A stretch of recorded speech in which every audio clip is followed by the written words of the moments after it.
नमस्कार, न्यूज़ 24 देख रहे हैं आप। मैं हूं आपके साथ डॉक्टर मीना शर्मा। राजस्थान आकर प्रियंका गांधी ने देश के प्रधानमंत्री से सवाल पूछा है कि क्या आप राजस्थान की कमान संभालने जा रहे हैं?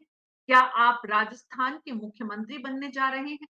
आज राजस्थान पहुंचकर प्रियंका गांधी ने कांग्रेस सरकार की एक-एक करके कई योजनाएं गिनाई और बताया कि कैसे पूरे देश में नजीर बन रही है। जनता से अपील की कि कांग्रेस पार्टी को दोबारा सत्ता में लाना है। लेकिन मुद्दा ये बातें जहां की गई, वो मंच था एआरसीपी को लेकर जन जागरण यात्रा, जिसकी शुरुआत राजस्थान के मुख्यमंत्री और मल्लिकार्जुन खड़गे कांग्रेस अध्यक्ष कर चुके हैं। आज उसकी ये दूसरी बड़ी सभा थी। इन तमाम जिलों में जहां एआरसीपी का मुद्दा बड़ा है, जहां की जनता की भावनाओं से जुड़ा हुआ है, वहां मुख्यमंत्री अशोक गहलोत अब प्रियंका गांधी की यात्राएं और राहुल गांधी की यात्राएं भी बढ़ाने वाले हैं। क्या ईआरसीपी का मुद्दा अब चुनावी लहर बनाने वाला मुद्दा साबित हो पाएगा? क्या बीजेपी इसका पलटवार किस तरह से करेगी? ये तमाम सवाल हैं जिनका जवाब ढूंढने की कोशिश हम अगले 1 घंटे में हमारे खास मेहमानों के साथ करेंगे। हमारे साथ डॉक्टर प्रदीप चतुर्वेदी, कांग्रेस के प्रवक्ता, नमित जैन बीजेपी से, राजीव तिवारी जी वरिष्ठ पत्रकार, जगदीश शर्मा जी वरिष्ठ पत्रकार, महेश शर्मा जी वरिष्ठ पत्रकार और आदित्य कांत शर्मा जी वरिष्ठ पत्रकार। आप सभी का बहुत-बहुत स्वागत है। डॉक्टर प्रदीप चतुर्वेदी जी, आज की सभा कैसी रही? शुरुआत यहीं से करते हैं। जन जागरण यात्रा एआरसीपी को लेकर कितनी बड़ी संख्या में लोग पहुंचे? प्रदीप चतुर्वेदी जी, प्रदीप चतुर्वेदी जी नजर नहीं आ रहे। नमित जैन जी, क्या रिपोर्ट है आपके पास? कितने लोग पहुंचे प्रियंका गांधी की सभा में? जी मीना जी, ये तो हम बताएंगे तो मानेंगे नहीं कांग्रेस। ये तो जो पुलिस प्रशासन बता रहा है, जिस पुलिस प्रशासन ने 5 साल गहलोत सरकार के नीचे काम किया है, उनके इशारों पे काम किया है, उनकी तरफ से कार्य किया है, वो बता रहे हैं खुद 25 से 30 हजार की संख्या बता रहे हैं। वो भी हालांकि ज्यादा है, फिर भी मान लेते हैं, पर पुलिस प्रशासन बता रहा तो 25 से 30 हजार की संख्या रही है। और चुनावी टाइम है, इतने तो कार्यकर्ता, इतने टिकटार्थी है, तो अगर एक टिकट मांगने वाला भी है तो 200 जगह 200 सीट है भी, तो एक जना भी अगर 10 लेके आएगा तो भी संख्या हो जाएगी। तो इतनी संख्या तो थी। देखिए, राष्ट्रीय नेता है तो 25-30 हजार की संख्या तो आनी चाहिए, इससे कम तो क्या है प्रियंका गांधी जी। और मैं तो ये बताऊंगा, संख्या पे तो ये बोलूंगा कि इतनी संख्या है मेरी तरफ से। ठीक है, 20-25 हजार की जो आप बता रहे हैं आंकड़ा, और जितना सडन कोई बहुत पहले से तैयारी वाला ये नजर नहीं आ रहा था, इसको लेकर बहुत पहले चर्चाएं नहीं हुई थी। तो जो प्रियंका गांधी का अब राजस्थान में यात्राएं जो बढ़ेगी, और आज की जो यात्रा है, और आज की यात्रा के दौरान जो सीधा सीधा हमला उन्होंने देश के प्रधानमंत्री पर किया है, नमित जैन जी, आपको लगता है कि उनकी बात जो है वो तार्किक है, वो सही है कि भाई आपके राज्य का मुख्यमंत्री कौन होगा? आपके राज्य में नेतृत्व किसका होगा? ये सवाल वो जनता के बीच छोड़ रही हैं। जी मीना जी, देखिए, ये झूठ के जो इनका पुलिंदा है ना, जो उनका बोलने का तरीका था, जो वो बोल के गई है, वो केवल एक डिजाइन, जो इनका डिजाइन करती है ना बॉक्स, उस बॉक्स में से निकला हुआ एक लेटर था, एक पत्र था, केवल वो उसको पढ़कर गई है। उसमें से उन्होंने जो लिखा है वो पढ़ा। उन्होंने कहा कि प्रधानमंत्री जी आते हैं और वहां पे एक लिफाफा डाल के जाते हैं। तो ऐसी कोई बात ही नहीं है। आपके चैनल के माध्यम से भी इसको बताया गया था कि प्रधानमंत्री जी जब आए थे तो उन्होंने पैसे डाले थे उसमें, और बाकायदा वीडियो दिखाया गया था आपके चैनल पे कि ये देखिए कि ये जो दान पात्र है उसमें पैसे डाले जा रहे हैं। तो वो जो लिफाफे की बात है, केवल झूठी बातें करती है। बातें करनी थी इनको जो राजस्थान की जो महिलाएं हैं, जो महिला उत्पीड़न का शिकार है, नंबर 1 पे जो है राजस्थान आज महिला उत्पीड़न में, उस पर बात करनी चाहिए थी। वो जब दूसरे राज्यों में जाती है, वो बोलती है लड़की हूं, लड़ सकती हूँ, तो फिर राजस्थान में इतने 4.5 साल, 5 साल क्यों नहीं आई? जो बच्चियां दरिंदगी का शिकार हुई है, उनसे मिलने एक बार भी नहीं आई, उन पर बात नहीं नमित करी जैन उसने। जी, एक बात बताइए। नमित जैन जी, एक बात बताइए, क्योंकि आप मुद्दे से भटक गए हैं, तो मुद्दे पर तो हम वापस आए।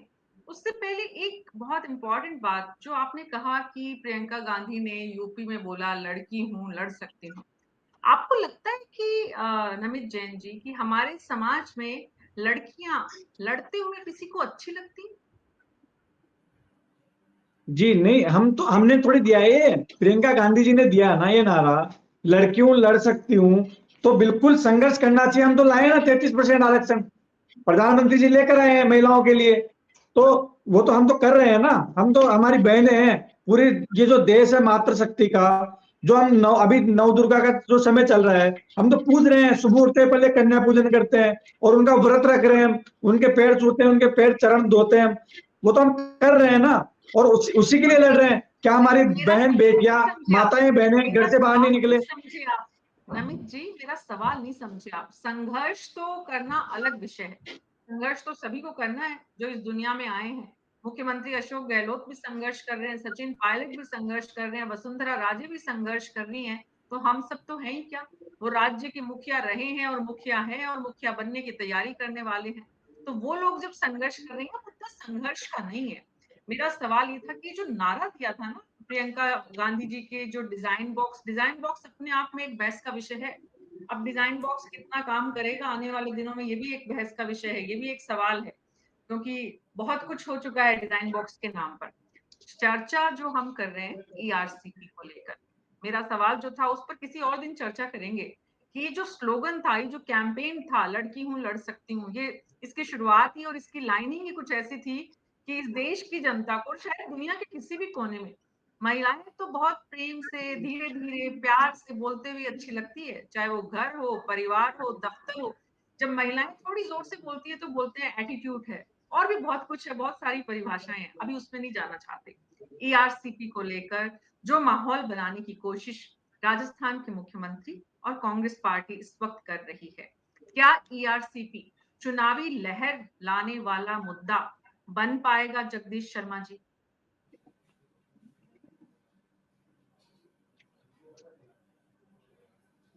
मीना जी, बन पाएगा कि नहीं ये मुझे मालूम नहीं है, लेकिन अशोक जी चाहते हैं कि बने किसी तरीके से। कांग्रेस पार्टी चाहती है कि ये चुनावी मुद्दा बने, लेकिन मुझे मालूम नहीं कि ये बनेगा या नहीं बनेगा, क्योंकि आपको ध्यान है ये वसुंधरा राजे जी का प्रोजेक्ट था, उनके टाइम पर ये प्रोजेक्ट बना था, उसको सेंटर में भेजा गया था अप्रूवल के लिए, और सेंटर में तभी से पड़ा हुआ है। उसके बाद अशोक गहलोत जी की सरकार आ गई, अशोक गहलोत जी ने जो है इसको आगे बढ़ाने की कोशिश की, कुछ पैसा वैसा भी बजट में, लास्ट वाले बजट में सैंक्शन किया है, और उस सैंक्शन से ये था कि भाई इसका अपन अपनी जयपुर की तरफ से जो हिस्सा इसका पड़ेगा, उस हिस्से का भूमि पूजन और ये सब कुछ कर देंगे, तो ये काम चला हुआ माना जाएगा। लेकिन ये बड़ा बयानों का बड़ा मुद्दा बना हुआ था, अशोक जी खुद जो है इसको बड़ा मुद्दा बनाए हुए थे। इधर जो केंद्र में जल संसाधन मंत्री हैं शेखावत साहब, वो शेखावत साहब भी इसके बारे में काउंटर पर काउंटर कर रहे थे। तो ये बड़ा मुद्दा तो बनाने की कोशिश की है, कांग्रेस जो है बहुत जोर शोर से लगी हुई थी। तो अब ये मैं नहीं कह सकता कि बना पाएंगे कि नहीं कांग्रेस पार्टी, लेकिन इसको लेकर रथ यात्रा निकाल रही थी, उस रथ यात्रा का उद्घाटन हुआ है, और जन जागरण रथ यात्रा ईआरसीपी को ध्यान में रखकर निकाली जा रही है, जो उन 14 जिलों की यात्रा करेगी जहां पर की प्रोजेक्ट से पानी पहुंचाने की योजना प्रस्तावित है। ये सारा काम है। तो अब देखते हैं क्या है। वैसे पिछले चुनाव में ये जो ईस्टर्न पार्ट पड़ता है राजस्थान का, इस राजस्थान के ईस्टर्न पार्ट में दो, या तो कांग्रेस वाले काफी जीते या फिर निर्दलीय जीते काफी। भारतीय जनता पार्टी की कंपैरेटिवली जीत यहाँ पर नहीं हुई थी। अब मैं स्टेटिस्टिक्स लेकर नहीं आया हूँ, इसलिए आपको एग्जैक्ट फिगर्स नहीं बता सकता, लेकिन एक मोटा अनुमान ये है। तो ऐसे में ये यात्रा जो है सफल रहनी चाहिए मेरे हिसाब से। दूसरी बात की पानी से जुड़ा हुआ मुद्दा है, और राजस्थान में पानी से जुड़ा हुआ मुद्दा हमेशा इशू बनता है। इसलिए बनता है कि राजस्थान में पानी कम है, यहाँ जनसंख्या ज्यादा है, उनका कंपैरेटिवली उसका पानी अन्य राज्यों या नेशनल जो एवरेज है उससे भी कम पानी राजस्थान में अवेलेबल होता है। तो ये जो नहर का पानी है, जो कि चंबल से लेकर और माई से लेकर सबको कनेक्ट करने की एक व्यापक योजना बनाई हुई है, उस नहर को राजस्थान के 14 जिलों में भी पहुंचाकर वहाँ के लोगों को पर्याप्त मात्रा में पीने का पानी और सिंचाई का पानी उपलब्ध करा दे, तो ये बड़ी बात होगी। ये जी। प्रोजेक्ट बहुत अच्छा तो है। मुख्यमंत्री अशोक गहलोत जनता के दिल और भावनाओं से और जरूरत से, बुनियादी जरूरत से जुड़े हुए इस मुद्दे को जनता के बीच 5 साल शासन करने के बाद लेकर जा रहे हैं और ये कह रहे हैं कि इस पर जनता तय करे कि उन्हें किसकी सरकार लानी है और वो क्या करेंगे। प्रदीप चतुर्वेदी जी, डॉक्टर साहब, आज कितने लोग प्रियंका गांधी की रैली में पहुंचे, कुछ आइडिया है? पार्टी के पास कितना संख्या बल बताया जा रहा है, जिससे ये अनुमान लगता है कि लहर बनाने की जो कोशिश मुख्यमंत्री, कांग्रेस पार्टी, प्रियंका गांधी दिग्गज नेता कर रहे हैं, उसमें कितनी सफलता मिल रही है?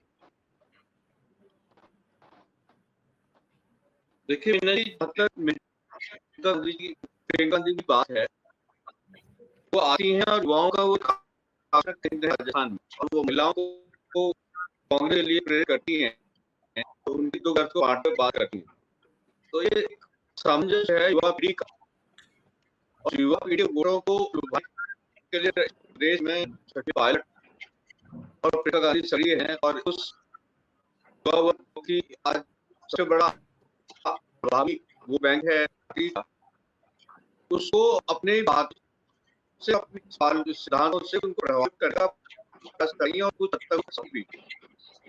सवाल यही है कि गांधी यात्रा आने से एक सच्चा युवा में होता है, पार्टी जो युवा है उसका संचार करने के लिए वो अपना कमिटमेंट है, वो बात करती है, और लोगों को लगता है कि वो दिल से बात कर रहे हैं, और वो लगता है कि दर्द को समझती है।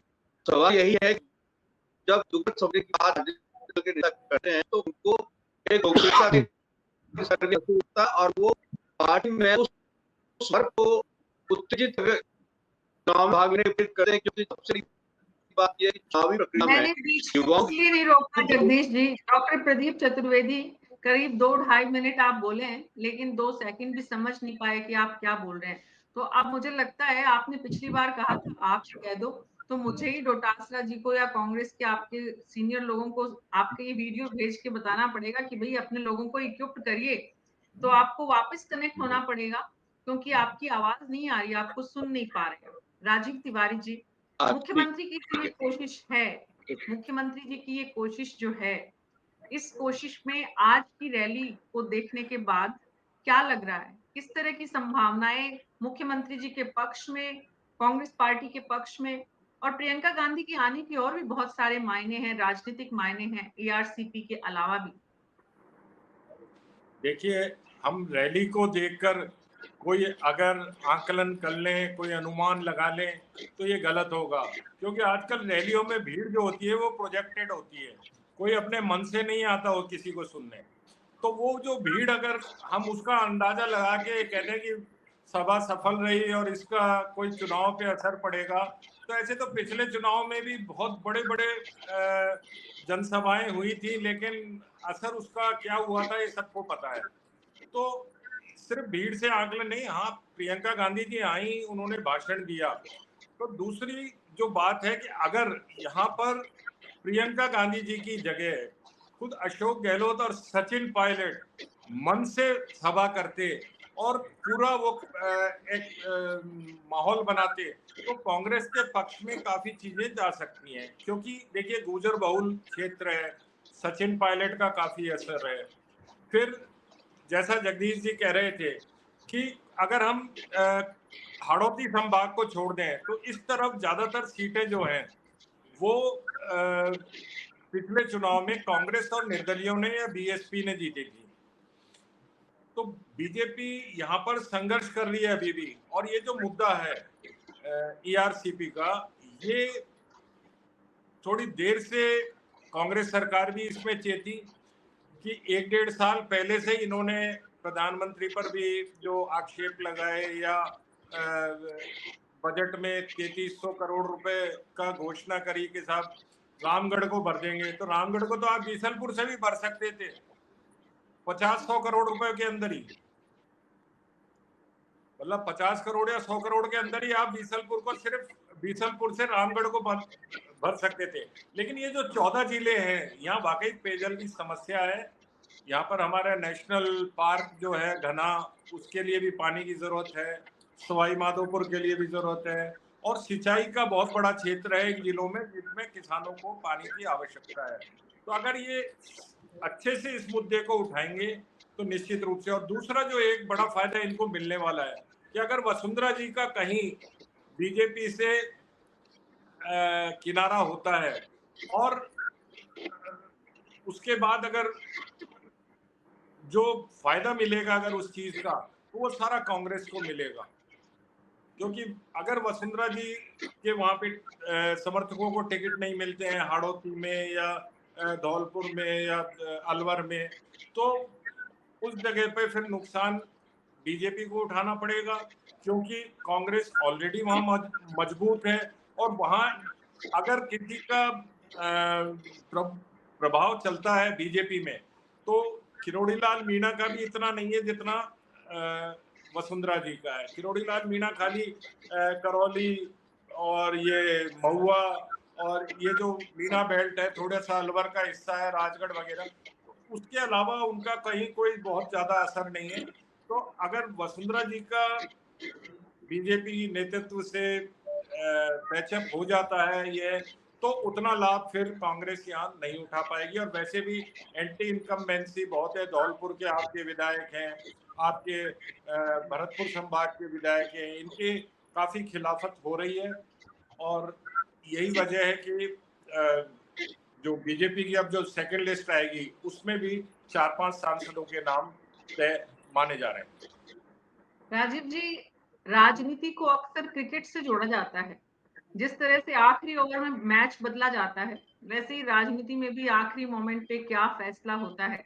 तो उस हिसाब से जैसा आपने कहा, अगर, और बाकी चर्चाओं में भी होता है कि अगर वसुंधरा राजे, यानी अगर तो अभी भी बचा हुआ है, बना हुआ है, लेकिन उसके बाद भी जगदीश शर्मा जी, क्या संभावनाएं अभी भी देखते हैं आप कि अब जितना समय बचा है उसमें वसुंधरा राजे को लेकर कोई स्पष्टता बीजेपी करेगी?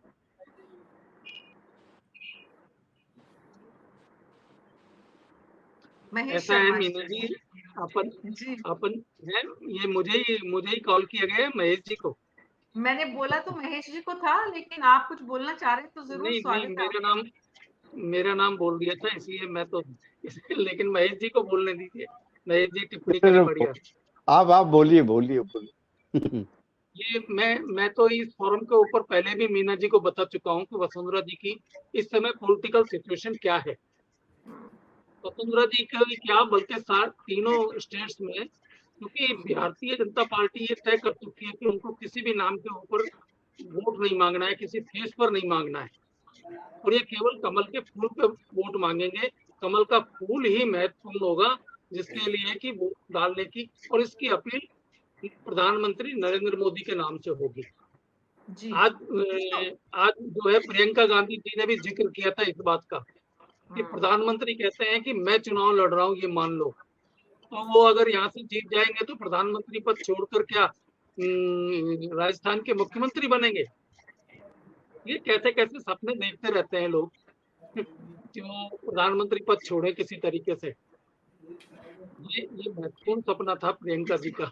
जी। तो प्रियंका जी ने राजस्थान की जनता की भावनाओं को जगाने का प्रयास किया कि भाई अपने मुख्यमंत्री के बारे में सोचो, और आपका जो मुख्यमंत्री है या रहा है या जिसको होना चाहिए, जो, क्योंकि मैंने पहले भी कहा है कई बार अपनी चर्चाओं में कि वसुंधरा राजे से इस वक्त कांग्रेस पार्टी के लोग जितना प्यार मोहब्बत कर रहे हैं, उतना तो बीजेपी के लोगों ने आज तक टोटल नहीं किया होगा।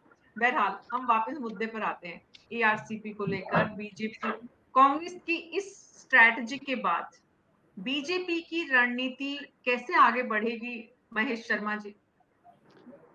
देखिए, जहां तक सवाल है कि ये जो ईआरसीपी का जो है मुद्दा, इसको ये देखना पड़ेगा, आम जनता ये भी तो पहचानेगी कि ये इसको चुनावी मुद्दा बनाया जा रहा है या वास्तव में इसके प्रति गंभीर है।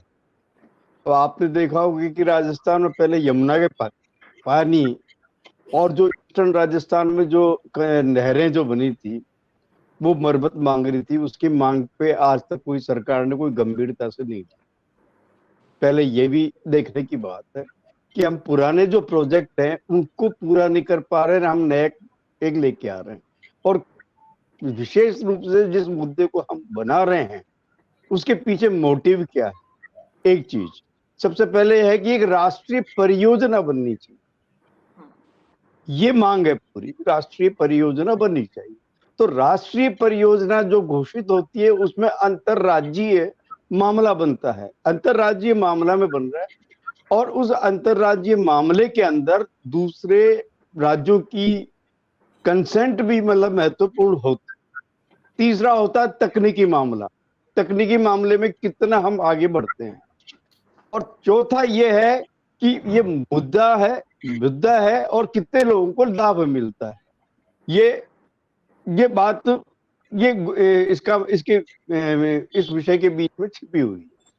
अब सवाल ये है कि आप इसे चुनावी मुद्दा, चाहे वो बीजेपी हो चाहे कांग्रेस हो, इससे मुद्दा चुनावी के दौरान ही बनाया जाता है। और जबकि पूर्व के जो जितने भी सौदे, क्या हमें इंदिरा गांधी नहर से उगता पानी मिल रहा है? क्या उसके बारे में हमने कोई चर्चा की? या हमने यमुना का जो पानी है जितने भी हमें जो मिल रहा है उसके बारे में चर्चा की? नर्मदा से भी पानी मिल रहा है उसके बारे में भी चर्चा की? जो एक ये नया चीज, तो ऐसा लगता है कि माहौल बनाने के लिए ही इस मुद्दे को बनाया जा रहा है। अब रहा सवाल कि जब अंतरराष्ट्रीय मुद्दा है, इसमें अंतरराज्यीय मुद्दा है, तो अंतरराज्यीय मुद्दे में ऑब्जेक्शन किसने किया था? जब मध्य प्रदेश में कांग्रेस की सरकार, उसने कमलनाथ जी की जब सरकार थी तब उन्होंने ही ऑब्जेक्शन लिया था, क्योंकि ये मामला चंबल के नदी के पानी के बंटवारे का है और वो इश्यू अभी भी बना हुआ है। विवाद आपके बाद में अगर इसको राष्ट्रीय घोषणा केंद्र सरकार एक तरह से उसमें मदद इस आर्थिक रूप से तो कर सकती है, लेकिन उसमें अगर दूसरा राज्य ऑब्जेक्ट कर रहा है और फिर वहां पे कमलनाथ जी की सरकार गिरने के बाद में अब इसमें कड़ी से कड़ी नहीं मिल रही थी दोनों राज्य सरकारों, क्योंकि नेतृत्व तो बदल गया, पार्टी बदल गई। तो हमारे यहाँ कड़ी से कड़ी मिलने की भी एक जो है, और केंद्र का राज्य सरकार से कड़ी का नहीं मिलना और कड़ी से कड़ी राज्य के दोनों सरकारों का नहीं मिलना, तो ये जब तक स्थिति नहीं आएगी तो ये मुद्दा बना रहेगा। इसमें कोई ना कोई मतलब तकनीकी खामियां और उसका श्रेय लेने का। लेकिन हाँ, मैं मानता हूं कि पूर्वी राजस्थान में जल संकट है और इसका समाधान होना चाहिए। आज ये इतने साल बाद में उठा है, ये तो बरसों से पहले होना चाहिए था। पहले जब सोच क्यों नहीं उठा ये? जब ये चंबल का जब प्रोजेक्ट बना था, उस चंबल के प्रोजेक्ट के दौरान ऐसी कोई हमारी मतलब नीति क्यों नहीं बनी कि उसका हम पहले से मतलब समाधान किए? और फिर एक अगर इस पे अगर बहस की जाए उसके तर्कों के आधार पे, तो ये है कि इस राज्य में सबसे बड़ा शासन किस दल ने लंबे पीरियड तक किया और इस समय ही क्यों उठा? मामला ये है कि आप जैसे प्रियंका जी का अगर भाषण पे आते हैं, हम गौर करते हैं, ये अच्छा है कि हम इस मुद्दे को कांग्रेस बना रही है, कैसे भी बना रही है, मुद्दा चाहे कोई सा भी होना, लेकिन सबसे बड़ी बात यह है कि आप जो पार्टी का जो है एक इन्होंने नीति बनाई है कि बीजेपी समय नेतृत्व घोषित नहीं करेगी। नेतृत्व घोषित करने में बड़ी दिक्कत आ रही है कि जो चुनावी मुद्दा पिछले चुनाव के अंदर मिला था, जिसमें बीजेपी बहुमत तक नहीं आ पाई थी, कांग्रेस भी मतलब क्या कहते हैं पूरा बहुमत नहीं मिला पाई थी उस समय, उस दौरान मतलब जो है जो स्थितियां बनी, उस चीज को लेकर के जिसका व्यक्तित्व चेहरा बताया गया था, वो इतना मतलब वापिस से सरकार रिपीट नहीं कर पाया। ऐसी सूरत में और जो जिन मुद्दों को लेकर के आरोप लगे थे, अगर उस चेहरे को अगर सामने ले लिया जाए तो इससे भी पार्टी को क्षति हो सकती है। और अगर जिसे केंद्रीय मंत्री जो हैं, जो जल संसाधन मंत्री हैं, हाँ गजेंद्र सिंह जी, और वहां पे मतलब व्यक्तित्व की लड़ाई भी है जोधपुर के अंदर वर्सेज मतलब गहलोत साहब के और क्या कहते हैं उनके बीच में, जो एक व्यक्तित्व की लड़ाई, ये संजीवनी वो जितने भी मामले आए हैं और उसको लेकर के भी, तो एक ये भी एक संकट का समय है। और समय है कि सब सब्जेक्ट के जल संसाधन विभाग भी उनके पास है, तो ये कहीं राजनीतिक दृष्टि से चुनाव को चुनावी माहौल बनाने के लिए आवश्यकता तो है, आवश्यकता है, राजस्थान की आवश्यकता है। अब इसे किस तरह से कौन भुनाता है, इसके लिए ये सारा कुछ मतलब किया जा रहा है। जब जनता के बीच पहुंचते हैं महेश शर्मा जी, जितनी सारी पुरानी योजनाओं का आपने जिक्र किया है, खास करके पानी से जुड़ी हुई, उन सब का सीधा संबंध उस क्षेत्र की जनता से है और जनता हालात देख रही है कि उनको क्या मिला और क्या नहीं मिला। ऐसे में 5 साल बाद जब उस विषय को मुद्दा बनाया जाएगा जिसमें 5 साल से जनता ग्राउंड पे रियलिटी को होते हुए जो देख रही है, तो जनता भी समझदार है। ऐसा नहीं है कि जनता जानती नहीं है, समझती नहीं है। वसुंधरा राजे द्वारा बनाई गई ईआरसीपी की स्कीम को आज 5 साल बाद अशोक गहलोत अपना राजनीतिक मुद्दा बनाने की कोशिश कर रहे हैं। डॉक्टर प्रदीप चतुर्वेदी, जनता जो है वो ये भी जानती है, कुछ कम जानती है, कि भाई कमलनाथ ने उसमें रोड़ा लगाया था जब वहां पर कांग्रेस की सरकार थी और यहाँ पर भी कांग्रेस की सरकार थी। तो उस वक्त तो कांग्रेस की सरकारों ने, दोनों ने, अशोक जी ने और कमल जी ने मिलकर कुछ तय किया कि भाई वसुंधरा राजे का किया हुआ काम को हम क्यों करें। और अब क्योंकि एक तरफ आप ये कह रहे हैं कि वसुंधरा राजे के लिए मैंने जो कुछ बोला उससे उनका नुकसान हो रहा है, कल ही मुख्यमंत्री ने इस तरह की बात कही थी। तो ये जो राजनीति की जो पेचीदगियां, ऐसा लगता है कि डॉक्टर प्रदीप चतुर्वेदी की जनता राजस्थान की समझती नहीं है इन बातों को। मेरी देखिए, जहाँ जनता की बात है, जनता सब मुद्दों को समझती है और बहुत जानती है। आप जानते हैं कि राजस्थान में पूरी संभाग का ये जो संभाग है, ये बहुत पिछड़ा हुआ है। यहाँ रोजगार के नाम पर कोई ऐसी स्थिति नहीं है कि रोजगार की बात बन रही है। और सबसे दुर्भाग्यपूर्ण स्थिति ये है कि एनसीआर क्षेत्र में वर्कर को हिस्सा शामिल था, अब वर्तमान समय केंद्र सरकार ने उसको भी वहां से हटा लिया।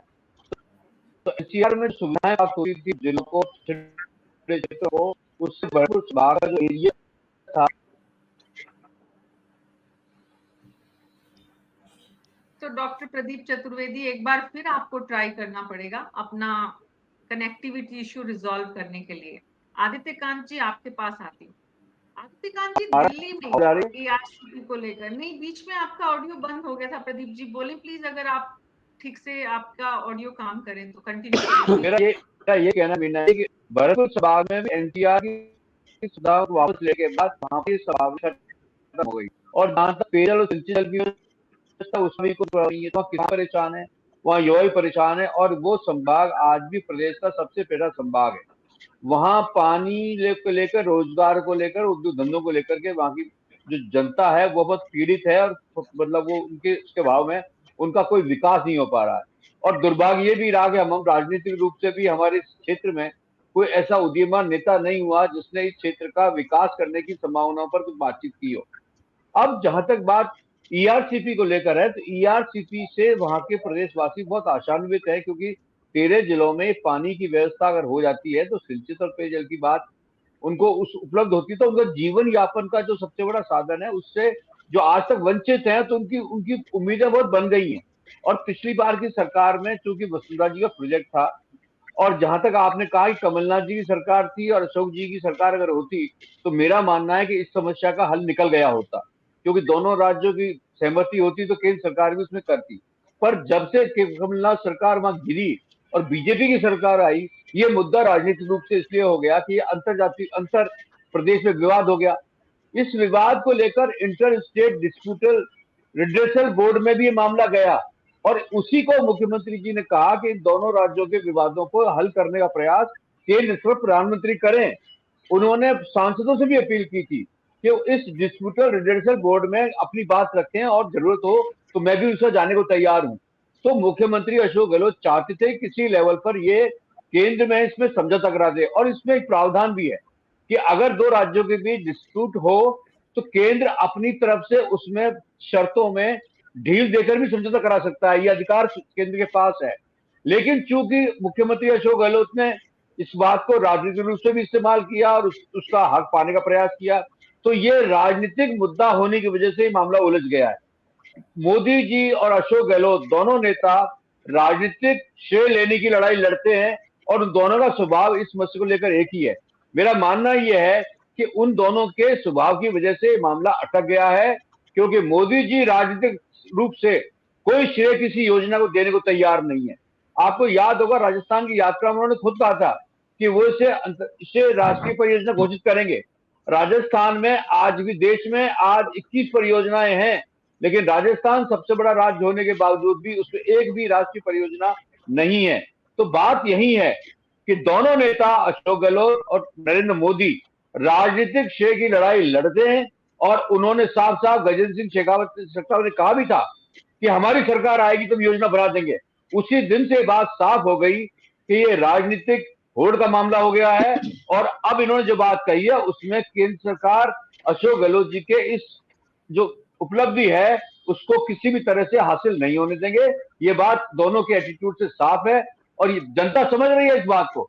आपको ध्यान होगा कि पूरी राजस्थान के लोगों ने अभी जब किरोड़ीलाल मीणा जी ने इसका श्रेय लेने की कोशिश की, उन्होंने कहा कि ईआरसीपी को लागू करें, तो उन्हें केंद्र से आंखें दिखा दी गई कि आप इस मसले में नेतागिरी न करें, आप चुप रहें, आप अपने राज्यसभा के मेंबर हैं, आप पार्टी को मजबूत करें, पार्टी कार्यक्रम लेकर आगे बढ़े, लेकिन ईआरसीपी पर आपको नहीं बोलना है। जिन्होंने आंदोलन शुरू किया उन्होंने अपने बीच में आंदोलन वापस लिया और किरोड़ीलाल मीणा चुप हो गए। तो आप समझ सकती हैं कि ईआरसीपी एक राष्ट्रीय मुद्दा है। मुख्यमंत्री अशोक गहलोत जी ने अपने संसाधनों के होते हुए इसको लागू करने का काम किया है, और वो यही बात समझा रहे हैं लोगों को, देखो ईआरसीपी में केंद्र सरकार मदद नहीं कर रही है, इस परियोजना को अब हम अगली सरकार में आएंगे तो इसको निश्चित ही अपने बल पर इसको पूरा करेंगे। मुद्दा तो ये है आदित्य कांत जी, मुद्दा ये है कि इस साल मतलब इस टेन्योर में पिछले 5 सालों में इसलिए नहीं कर पाए क्योंकि केंद्र सरकार ने मदद नहीं की। तो इस बार कांग्रेस सरकार आ जाएगी तो ईआरसीपी पे अशोक गहलोत जी क्या करेंगे, ये जनता पूछेगी? बिल्कुल जनता पूछेगी, और मुझे तो ये भी लगता है कि अगर बीजेपी अपने कार्ड और थोड़े और आपने देखा होगा और भी जो इलेक्शन हुए हैं, जब भी बीजेपी एक कॉमन मुद्दा जो सब जगह जो बुलाने की कोशिश करती है वो होती है डबल इंजन की सरकार, और वो मैसेज कन्वे करने की कोशिश उससे यही होती है कि अगर स्टेट में जो बेनिफिशियरी स्कीम स्टेट के लिए हैं वो लेना उस स्टेट के लिए बहुत इजी हो जाएगा, बिकॉज सेंटर में भी हमारी बीजेपी की गवर्नमेंट है। अब चाहे आप हिमाचल की बात ले लीजिए और किसी स्टेट्स की बात ले लीजिए, जब भी ये होता है तो आई थिंक अभी कांग्रेस तो ये बात तो अभी कोशिश कर रही है इस इलेक्शन इशू इसको बनाने की, इस बात से कि कोशिश बहुत की लेकिन इनको कुछ सेंटर से हेल्प नहीं मिली। लेकिन ये क्या हमारे वोटर्स के बीच में ये उनको अश्योर कर सकते हैं, जैसा आपने कहा कि अगली बार आ जाएगी, तो क्या गारंटी है कि अगली बार ये सेंटर से ये स्कीम को लागू करवा ही लेंगे? अब यहाँ पे बीजेपी के लिए ये अगर वो चाहें, बीजेपी के जितने रिप्रेजेंटेटिव्स हैं इस इशू को वो टर्न अराउंड करके होप्स क्रिएट कर सकते हैं कि जैसा पहले हुआ वो तो हो गया, बट अभी अगर बीजेपी गवर्नमेंट आती है तो जो पॉसिबिलिटी है इसको इम्प्लीमेंट होने की, अगर क्रेडिट की बात भूल जाए कि किसने शुरू करवाई, किसने कितने एफर्ट्स किए हैं, जो कॉमन वोटर है वो तो अपना बेनिफिट देखना चाहेगा कि हमें बेनिफिट कैसे मिल सकता है। तो अगर थोड़ा सा बीजेपी इस मुद्दे को टर्न अराउंड करे तो आई थिंक जैन जी प्रधानमंत्री की यात्राएं भी होंगी अब, और उन यात्राओं में एआरसीपी को निश्चित रूप से प्रधानमंत्री भी बोलेंगे।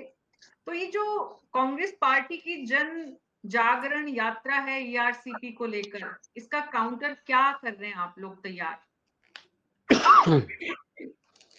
जी मीना जी, देखिए काउंटर कुछ भी नहीं है। पिछले 5 साल जो बात कर रहे हैं, इनको गहलोत साहब को जो बात करनी थी वो करनी थी विकास की। इन्होंने क्या क्या कार्य किए 5 साल में, उसको नहीं करके ये आरसीपी के मुद्दे पे आ गए जो इनका फेलियर है, जिसको ये नहीं कर पाए। जो इन्हीं की जो कांग्रेस के जो मुख्यमंत्री थे कमलनाथ जी, उन्होंने इसको नहीं होने दिया और रोड अटकाया था। हम कह रहे हैं जब हमारी सरकार बनेगी, 2023 में हमारी सरकार आ रही है और हम इसको वाकई में पूरी तन्मयता से लागू करेंगे और ईआरसीपी राजस्थान में लेकर आएंगे। ये हमारा मूल मंत्र है और ये हम इसको 100% रूप से करेंगे ईमानदारी से, ये हमारा लक्ष्य है। और देखिए आज जो प्रियंका गांधी जी बोल कर गई है ना, ये पूरे 5 साल में 10 बार आई होगी, कभी इन्होंने ईआरसीपी पे नहीं बोला, लेकिन इसको मुद्दा बना रहे हैं जो इनका फेलियर है। क्यों नहीं किया? इनकी नीयत नहीं थी। जो 75% जो नियम है वो अभी तो बना नहीं है, वो इंदिरा गांधी जी के समय से चला आ रहा है, बीजेपी गवर्नमेंट ने नहीं बनाया इसको अलग से। तो डिपेंडेबिलिटी जो होती है राज्य सरकार की वो 75% की होती है और उसको लेकर जो दो राज्यों का झगड़ा है, मध्य प्रदेश और राजस्थान, दोनों को मिलकर करना होगा। उसके बाद केंद्र सरकार इसको, इस योजना को लागू करेगी। देखिए, एक राष्ट्रीय परियोजना बनने जा रही है। राष्ट्रीय परियोजना बनने के लिए उसमें पानी भी आना चाहिए। पता चले कि बांध तो बना दिया आपने, परियोजना बना दी, लेकिन उसमें पानी नहीं आ रहा। तो ये मापदंड बनाए हुए थे 75% के, ये कांग्रेस की सरकारों द्वारा ही बनाए हुए थे। इसमें 50% का प्रावधान लाया गया था बीजेपी द्वारा, लेकिन उसको संसद में नापास कर दिया गया था कि नहीं, 75% तो होना जरूरी है। तो कानून चला आ रहा है, उसके हिसाब से अगर राजस्थान और मध्य प्रदेश मिलकर बनाकर डीपीआर बनाकर देते हैं केंद्र सरकार को, तो जरूर लागू होगी। इसके लिए केंद्र सरकार ने पूरी कोशिश करी है। जल शक्ति मंत्री जो थे गजेंद्र सिंह शेखावत जी, वो जयपुर में मीटिंग करने आए थे, लेकिन गहलोत साहब ने मीटिंग नहीं करी उनके साथ। नमित जैन जी, ये तो ठीक है, जनता के बीच जब आप जाएंगे तो आप ये बताएंगे कि मुख्यमंत्री जी के मंसूबे नहीं थे, मुख्यमंत्री जी चाहते नहीं थे, या फिर कोई संभावना है कि प्रधानमंत्री चुनाव से पहले, क्योंकि केंद्र में तो अभी आचार संहिता उनको तो रोक नहीं रही है, तो वो ये कहें कि हम इसे राष्ट्रीय योजना घोषित करते हैं, इस तरह की बात भी हो सकती है? जी मीना जी, देखिए, जो आप बता रहे हैं आचार संहिता की बात, ये पूरे केंद्र में लागू होती है जिस राज्य में चुनाव हो रहे हैं उसको लेकर। मध्य प्रदेश में भी चुनाव है और राजस्थान में भी चुनाव है, तो यहाँ के स्टेट को लेकर किसी भी तरह की कोई परियोजना की घोषणा या शिलान्यास या किसी भी तरह का कोई कार्य नहीं हो सकता है। और हम वादा करते हैं कि भाजपा सरकार बनते ही, भाजपा सरकार बनने के बाद हम इसको तुरंत प्रभाव से लागू करेंगे। वादा करेंगे, बिल्कुल। तो प्रधानमंत्री वादा नहीं कर रहे, वादा नहीं कर रहे, वादा नहीं कर रहे, हम निभाएंगे। जो वादे करते हैं वो निभाते हैं। तो पिछले चुनाव में भी तो राजीव तिवारी जी, पिछले चुनाव में ये बिल्कुल ईआरसीपी एकदम कहीं खोया हुआ था और इस बार जिन से निकल गया। बिल्कुल, अभी ईस्टर्न राजस्थान में अगर देखें तो कोई ऐसा बड़ा मुद्दा था भी नहीं, तो ईआरसीपी के रूप में कांग्रेस को एक अच्छा मुद्दा हाथ में लगा है। अब इसको कैसे ये भुना पाते हैं, ये एक देखने की चीज है। और जो बीजेपी वाले कह रहे हैं कि हमारी सरकार आ गई तो हम इसको निभाएंगे वादे को और हम ये घोषणा करा देंगे, तो भाई अभी क्या बिगड़ा है, अभी करा दो, वो तो जनता के हित की बात है।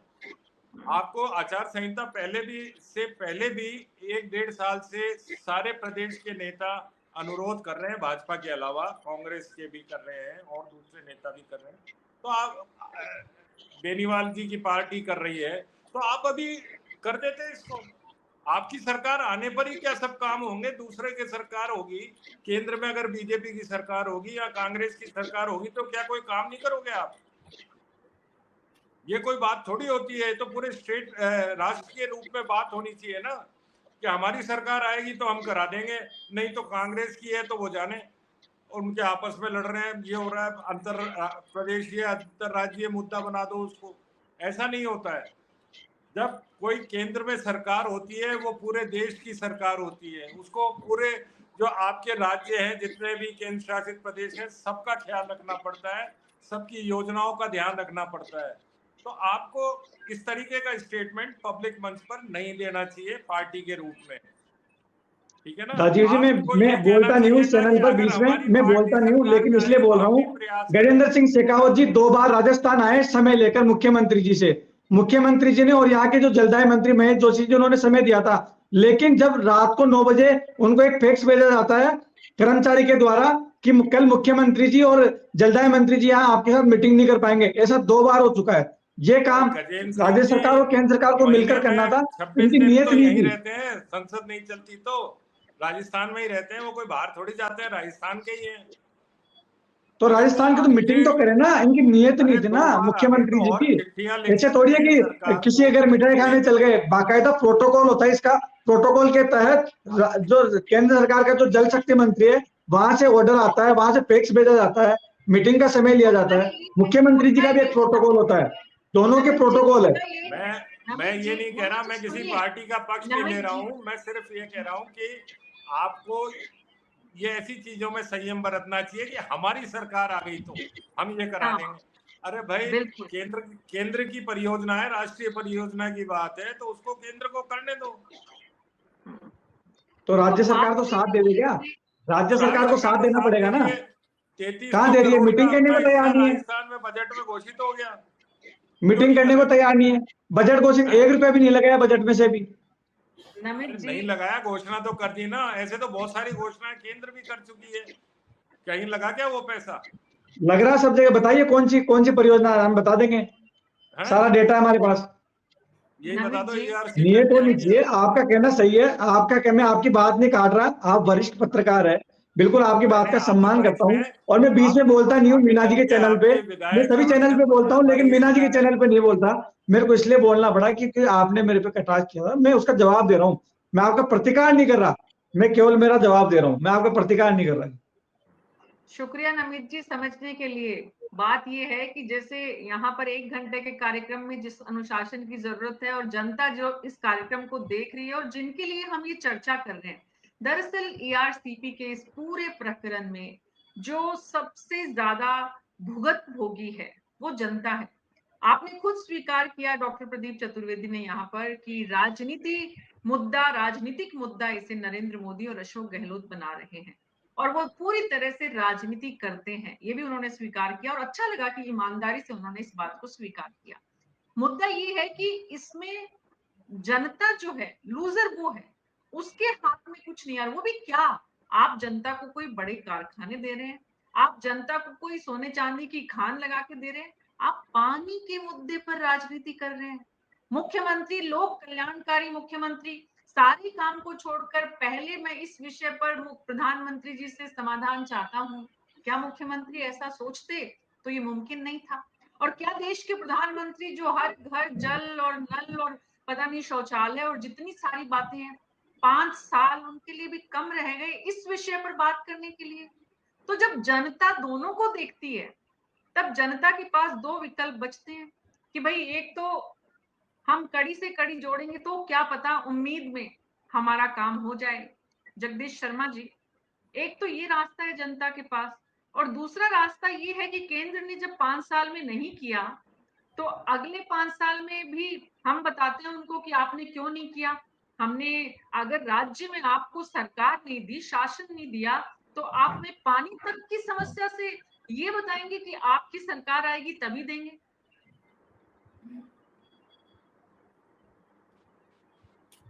देखिए मीना जी, पहली बात तो इसमें ये है कि राजस्थान की सरकार अब चुनाव आए तभी कैसे चेती है। जो प्रदीप जी कह रहे हैं कि पॉलिटिक्स में अशोक गहलोत भी कम नहीं है, मतलब नरेंद्र मोदी तो करते ही है लेकिन अशोक गहलोत भी पॉलिटिक्स करते हैं, प्रदीप जी का कुल मिलाकर ये कहना था।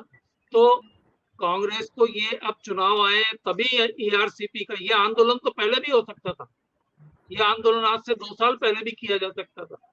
अगर कांग्रेस सचमुच में, कांग्रेस को बजट रखना चाहिए था अपने हिस्से का, जो जितने 1000 करोड़ रुपए भी इसके लिए अलॉट करना चाहती थी कांग्रेस, और शायद बजट में कुछ प्रोविजन भी किया है, तो कम से कम इसका भूमि पूजन तो करवा ही लेते, लैंड एक्विजिशन हो जाता, तब तक कोई तो काम होता।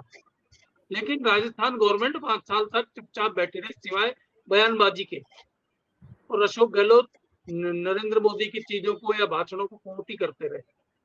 अब ये भाषण दूसरी पार्टी बीजेपी भी कोट करेगी कि अशोक जी यही कहते रहे, या कुछ नहीं।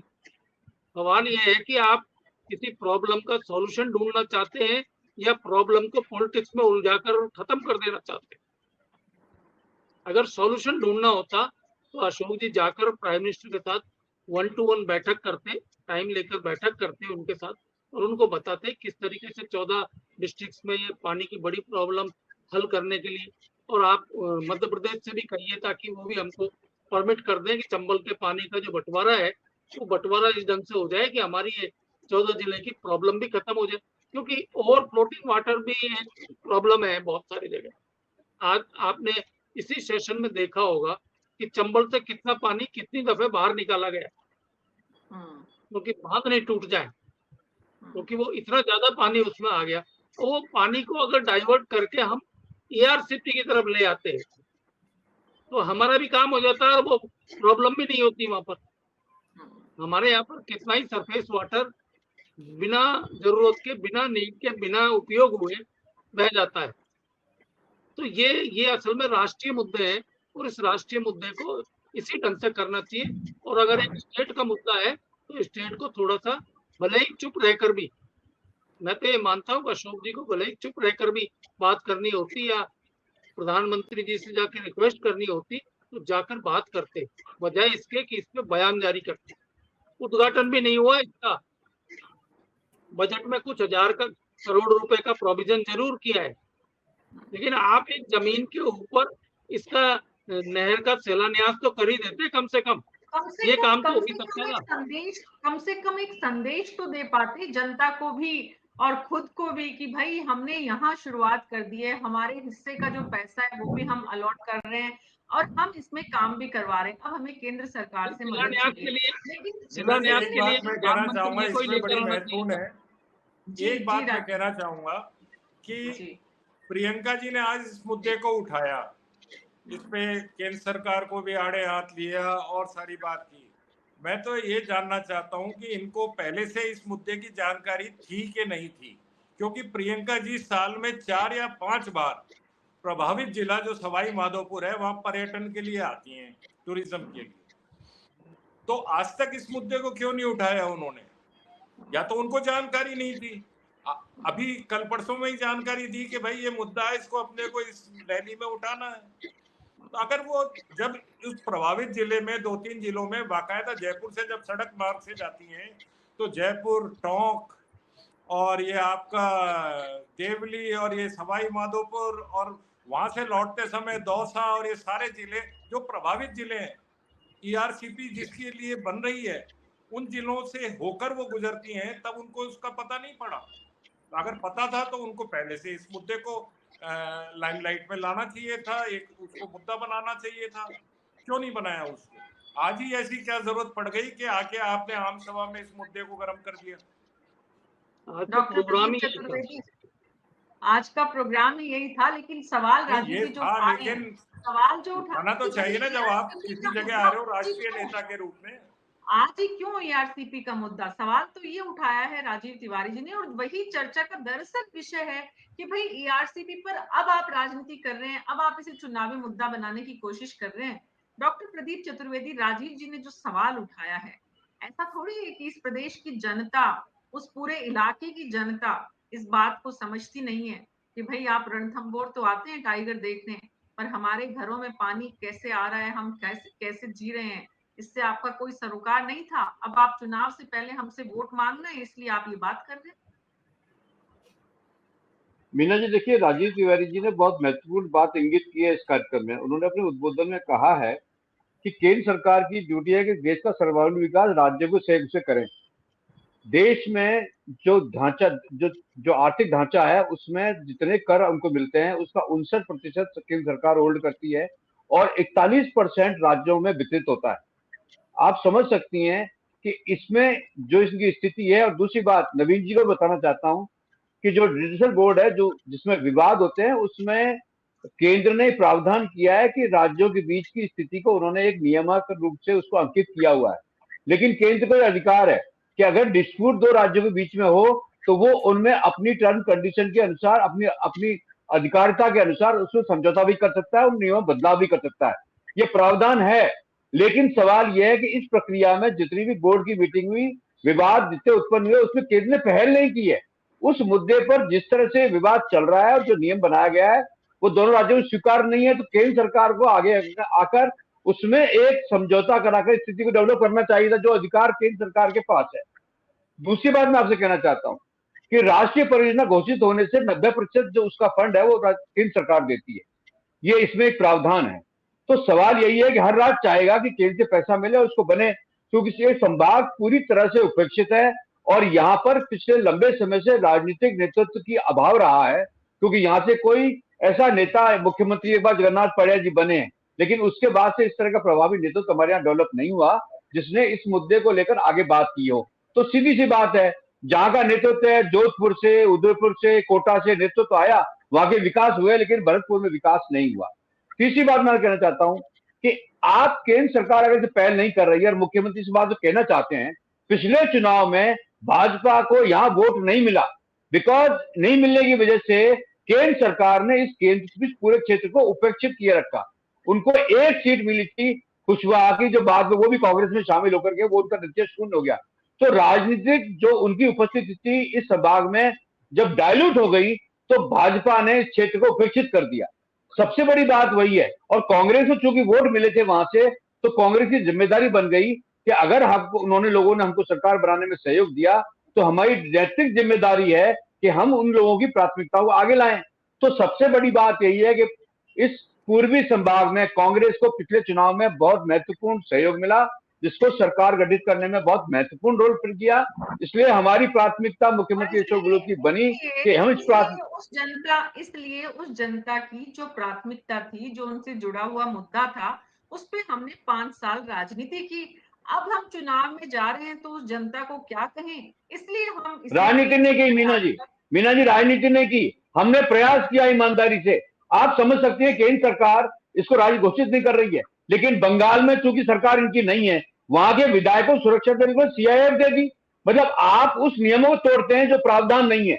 आप अपने विधायकों को ममता के बंगाल में आप सुरक्षा देने का काम कर रहे हैं। आप उस केंद्र, सुनिए, अपने केंद्र के पैसों का इस्तेमाल आप डॉक्टर साहब ऑडियो चला गया है।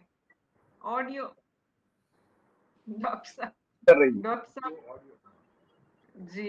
तो डॉक्टर साहब, बात ये है कि अब चुनाव के समय वापस जो है वो याद दिलाया जा रहा है कि आपने हमें वोट दिया था, हमने आपके वोट की कद्र की, हमने शासन चलाया, हम केंद्र को बोलते रहे लेकिन केंद्र ने नहीं किया। आपको लगता है कि जनता इस बात पर विश्वास कर लेगी आदित्य कांत जी? जितनी बड़ी संख्या में सीट इस पूरे इलाके से कांग्रेस पार्टी को मिली, इस बार वो कायम रख पाएंगे इस दलील के साथ कि सरकार केंद्र ने हमारी मदद नहीं की, इसलिए हम लाचार हैं, बेचारगी है हमारे सामने, हम कुछ कर नहीं पाए, हमारे हाथ में कुछ नहीं है? नहीं मीना जी, मुझे नहीं लगता सिर्फ इतनी सी बात पे ही वो वोटर्स को कन्विंस कर पाएंगे। हाँ, बिल्कुल ये सच है कि बहुत मेरे ख्याल से 83 कॉन्स्टिट्यूएंसीज आती हैं इन 13-14 डिस्ट्रिक्ट्स में, जिसमें कांग्रेस ने मेजर चंक ले लिया था लास्ट के इलेक्शंस में। आई थिंक काफी अच्छा लिया था। बट जब तक कांग्रेस अपना एक रोड मैप इनको नहीं देगी कि हम इन द नेक्स्ट, अगर हम आते हैं सेंट्रल गवर्नमेंट के साथ, हमारा ये एक्शन प्लान होगा, हम इसको फेज मैनर में ऐसे परस्यू करेंगे, आई डोंट थिंक कि इनको बहुत ज्यादा बेनिफिट इस चीज का मिलने वाला है। हाँ, इनके पास ये बिल्कुल सही बात है कि फेस सेविंग तो करनी ही थी, इसलिए अब मुद्दे के बारे में बात ना करें जो कि पिछले इलेक्शंस में जिसके बेसिस पे इनको इतना अच्छा सपोर्ट मिला है, तो वो कहीं बात इनके लिए भी नहीं होती। और कहीं पे मैं उम्मीद भी है कि इस बहाने, क्योंकि और कोई मेजर इशू जो मुद्दा है इस पर्टिकुलर बेल्ट में, इससे अच्छा इनके पास नहीं भी होगा। तो इस सारी नजर में देखते हुए मुझे लगता है कि ये इसको बनाने की कोशिश करेंगे, बट जब तक ये एक एक्शन प्लान कन्विंसिंग ढंग से नहीं बताएंगे कि दिस इज हाउ हम आगे वे फॉरवर्ड होगा हमारे लिए। एक सवाल और आदित्य कांत जी, क्योंकि आप दिल्ली में हैं, वहां राजनीतिक गलियारों में और कांग्रेस मुख्यालय में अगर आप जब कभी चक्कर लगाते हैं, लोगों से बात करते हैं, तो जो टिकट डिस्ट्रीब्यूशन को लेकर जितनी माथापच्ची चल रही है, उसके बीच में प्रियंका गांधी का यहाँ आना, अशोक गहलोत जी का उनके लिए विशेष विमान भेजकर उनका यहाँ पर जिस तरह से कार्यक्रम बना, और जो उनकी आज की रैली में जो उत्साह पार्टी के कार्यकर्ताओं की तरफ से जितना भी दिखा, उससे टिकट डिस्ट्रीब्यूशन में जो इक्वेशन कैलकुलेशन चल रही है उस पर भी कोई असर पड़ेगा? शायद हो सकता है पहली क्लैरिटी आ गई हो जो अभी बिल्कुल बाहर नहीं आई है। और जिस तरह की इंडिकेशन दे भी रहे हैं, चाहे वो सचिन पायलट हैं या अशोक गहलोत जी हैं। गहलोत जी ने कल भी मेरे ख्याल से प्रेस कॉन्फ्रेंस में बहुत क्लियरली फॉरगेट एंड फॉरगिव एक कोट दिया था इन्होंने। और सचिन पायलट ने भी सब्सिक्वेंटली उसी बात पे आगे बढ़ाते हुए एक अपना बयान में कहीं देख रहा था, उन्होंने भी दिया है कि जो विनेबिलिटी है वो कंसिडर किया जाएगी और पिछले वो नहीं दिए जाएंगे। उसमें देख के ऐसी इंडिकेशन जरूर आ रही हैं कि कहीं पे एक वो जो एक फेवरेबल सिचुएशन के हिसाब से कहीं पे एक कंप्रोमाइजिंग सिचुएशन एमर्ज हो गई है, जिसको लेके ये काफी आश्वस्त लग रहे हैं। तो अब वो बस आश्वस्त लग रहे हैं, आश्वस्त दिख रहे हैं, या आश्वस्त होने की कोशिशों में है जगदीश शर्मा जी?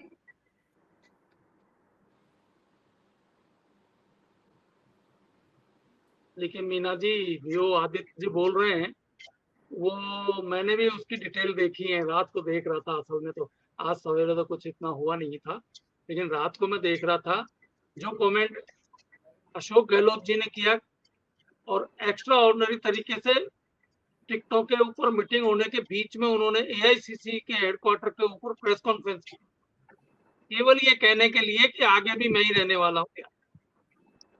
उन्होंने कहा कि ये कुर्सी मुझे नहीं छोड़ती और आगे भी कुर्सी मेरे पास ही रहेगी। ये उन्होंने बिल्कुल क्लियर कट कहा था कल, वो प्रेस कॉन्फ्रेंस में लाइव सुन रहा था। दूसरी बात कि उसके बाद शाम को जो है, जब सचिन पायलट जी दौसा पहुंचे इसकी तैयारियों का अवलोकन करने के लिए, तो वहां मीडिया वालों ने उनको घेरा था और उनसे बात की थी। तब उन्होंने कहा कि बहुत अच्छी बात है, बहुत अच्छी बात है कि भाई ये इस तरीके से कोई कह रहा है कि आगे भी मैं ही रहूंगा, ये रहूंगा। हमारे राजस्थान में तो मतलब हमारे कांग्रेस में तो टिकट का फैसला आला कमान करता है, आला कमान के लेवल पर होता है। अगर कोई आला कमान का इतना सम्मान करने वाला कोई नहीं है। मतलब उन्होंने इशारे में कहा कि आप एक दफे तो पहले आला कमान को दत्ता दिखा चुके हैं और अब दोबारा भी यही तैयारी कर रहे हैं क्या? तो जो आदित्य जी बात कर रहे हैं कि शायद दोनों में कुछ समझौता हो गया, समझौता तो कितनी बार हो गया है। राहुल गांधी ने दोनों के हाथ पकड़कर बाकायदा मुस्कुराते हुए फोटो खिंचाई है 3 दफे, एक दफा नहीं 3 बार। बंद हो गई है, फोटो बहुत हो चुकी है, तो अब फोटो हुआ तो कुछ नहीं है जी। अशोक जी को ये कहने के लिए बाहर आना पड़ा। आप सोचिए आदित्य जी कि अशोक जी को ये कहने के लिए बाहर आना पड़ा कि मैंने उन लोगों के टिकट भी ओके कर दिए जो मेरी सरकार के खिलाफ विरोध करते हुए बाहर गए, वहां गए थे, माने सर चले गए थे, उन्होंने ओके कर दिया। ये आसान नहीं होगा महेश शर्मा जी, ये आसान नहीं होगा। जब अशोक गहलोत जी ने ये बात आकर कही है बाहर उस प्रेस कॉन्फ्रेंस में, बहुत मुश्किल रहा होगा उनके लिए। ऑडियो सर, ऑडियो ऑन करिए अपना। ये राजनीतिक मुद्दे हैं। उन्होंने जो अपना, जो गहलोत जी ने जो अपना मैसेज देना था वो दे दिया है, दिखा दिया है कि भाई मैं बताऊं, कांग्रेस, अगर राजस्थान में कांग्रेस और गहलोत इनका चोली दामन का साथ, अब ये तो रहा एक सवाल। अब ये जो कहा जा रहा है कि इस समय ही क्यों ये मुद्दा जो उठा है ईस्टर्न केरल, तो आप ये बताएं, मैं मैक्सिमम केंद्र सरकार में जब कड़ी से कड़ी मिली हुई थी उस दौरान राजेश पायलट, नटवर सिंह, नमो नारायण मीणा, बूटा सिंह और आप ये राजेश पायलट, नमो नारायण, ये सारे जो नेता थे उस समय ये ईस्टर्न राजस्थान से आ रहे थे। तब इनके दिमाग में ईस्टर्न राजस्थान का कंसेप्ट क्यों नहीं आया, क्यों नहीं इम्प्लीमेंट किया? एक ये वाली बात है। तो ये मैं ये नहीं कह रहा हूं कि मतलब क्या था, ये वास्तव में जो बात बता रहे थे प्रदीप जी, वो ये कह रहे थे कि श्रेय की लड़ाई है, इसमें कोई दो राय नहीं है। चुनाव अपने चुनावी माहौल को अपने पक्ष में करने के लिए योजनाओं की घोषणा होती है, लेकिन उनके पास तकनीकी आधार नहीं होता। जब तकनीकी जो मैदान जब धरातल पे उतारनी होती है तब मालूम पड़ता है इसमें तो ये दिक्कत है, इसमें ये दिक्कत है। तो ये बात बिल्कुल सही है कि इस बहाने, चुनाव के मुद्दे के बहाने पूर्वी राजस्थान के पेयजल समस्या और सिंचाई की समस्या का समाधान की ओर बढ़ रहे हैं। राज्य सरकार भी सोच रही है, केंद्र सरकार भी सोच रही है, तो ये बहुत अच्छा है ये। और ये अच्छा है कि अब जैसे इसको प्रोजेक्ट को लाने वाले कौन थे, वसुंधरा राजे। आज वसुंधरा राजे का खेमा किधर है? आज वसुंधरा राजे चर्चा में क्यों नहीं है? ये सारी चीजें जो है सब राजनीतिक, अंतर राजनीतिक, वो इंट्रा और इंट्रो, ये दोनों के दोनों मतलब स्ट्रगल्स चल रहे हैं, राजनीति का झगड़ा है ये। मान जिस दिन मतलब कड़ी से कड़ी मिली और जिस दिन हमारे माहौल फेवर में हुआ तो हम ओके कर देंगे। सारे फिर गिले शिकवे, तकनीकी त्रुटियां, कमियां वगैरह सब कुछ खत्म हो जाएंगी। बहुत बहुत शुक्रिया आप सबका इस चर्चा में शामिल होने के लिए। तो जो बात आप सब की जिस तरह से आप सब लोगों ने एक एक पुराने उदाहरणों, वृत्तांतों के साथ समझाया है, एक बात तो साफ है, जनता सिर्फ वोट के लिए है। जनता के पास जा रहे हैं तो वोट के लिए, और जनता को सपने दिखा रहे हैं तो भी वोट के लिए, और जनता की उम्मीदों की जो बातें जिन पर राजनेता राजनीति कर रहे हैं वो भी सिर्फ वोट के लिए। तभी तो 75 साल बाद आजादी के हम पानी जैसी बुनियादी समस्या के लिए आज भी 2023 के चुनाव में लहर बनाने का प्रयास कर रहे हैं। कि जनता को तय करना है कि वो किस पर भरोसा करे। वो अपने आप को सिर्फ एक वोट के लिए एक व्यक्ति, एक भीड़ में शामिल होने वाला अपने आप को एक वोट समझे, या फिर वो वाकई में सरकार और प्रशासन को हिलाने वाला एक व्यक्ति बने। देखना और होगा आने वाले समय में जनता अपने आप को किस रूप में तैयार करती है। आज के लिए इतना ही। कल शाम 6 बजे फिर मिलेंगे। तब तक के लिए नमस्कार।